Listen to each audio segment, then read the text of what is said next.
Bonjour et bienvenue dans cette nouvelle vidéo. Je suis Aude Froger, praticienne en psychopédagogie positive et coach en développement personnel, auteure du blog apprendreavecplaisir.fr. Dans cette nouvelle vidéo, j'ai décidé de vous parler de comment responsabiliser son enfant et développer son altruisme.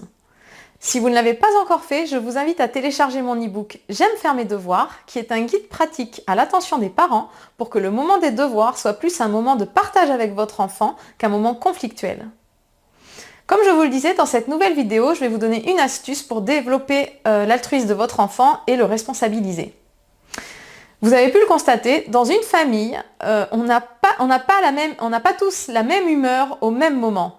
Et ça, c'est un gros avantage parce que justement, quand il va y avoir des moments de bas chez certains, les autres pourront être dans des moments de haut et de bonne humeur. Donc ça va être l'occasion, justement, pour que la personne qui est bien puisse aller transmettre sa bonne humeur aux autres. Donc l'exercice, la petite astuce, comme je vous disais, c'est de demander avec votre enfant s'il est OK pour être le référent du jour, alors le jour J ou un jour déterminé, pour être le référent bien-être à la maison. Alors en quoi ça consiste être le référent bien-être? Ça veut dire qu'il va devoir être attentif aux besoins des autres, être attentif aux autres tout simplement, et aussi se faire confiance pour pouvoir aller apporter de la joie et du bien-être aux personnes qui ne sont pas en pleine forme le jour J. Bien sûr, tout ça, ça ne peut se faire qu'avec l'accord de votre enfant.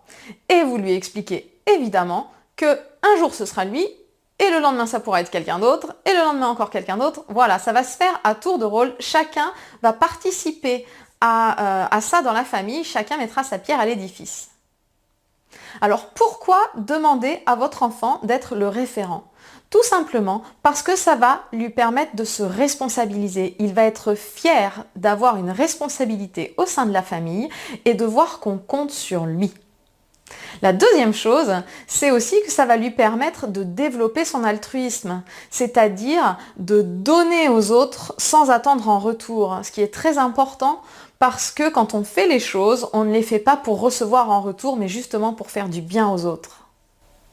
Et la troisième chose, c'est que ça va lui apprendre qu'il est capable de diffuser de la joie et du bonheur aux autres. C'est-à-dire que son état émotionnel a un impact sur l'état émotionnel des autres. En effet, le fait de diffuser de la joie, de faire un sourire, de rire, de mettre de la bonne humeur, c'est contagieux. La joie libère des endorphines et les endorphines sont les hormones du bonheur. Le bonheur est contagieux. Donc c'est un excellent exercice à faire à la maison pour lui montrer qu'il a la possibilité de transformer l'humeur des autres grâce à sa bonne humeur et aussi du coup qu'il va être capable, lui, quand il est dans un état de mauvaise humeur, de pouvoir switcher en pensant à des choses agréables et de se remettre dans une humeur positive. Alors, comment est-ce qu'il va pouvoir transmettre sa bonne humeur aux autres? Tout simplement en faisant attention aux besoins des autres. C'est-à-dire que, par exemple, s'il voit que l'adulte n'est pas très en forme, il peut lui proposer un câlin, il peut lui proposer un petit massage. Ou s'il voit que son frère ou sa sœur s'ennuie, il peut lui proposer de jouer avec lui, de partager un bon moment, de faire une partie de chatouille. Ça va lui permettre de développer sa créativité pour apporter du bien autour de lui et ça va lui apprendre à se faire confiance à son ressenti et à son intuition. Ça va donc lui permettre de développer des belles qualités pour sa vie en société et ça va vraiment être un atout à l'école et dans sa vie de tous les jours.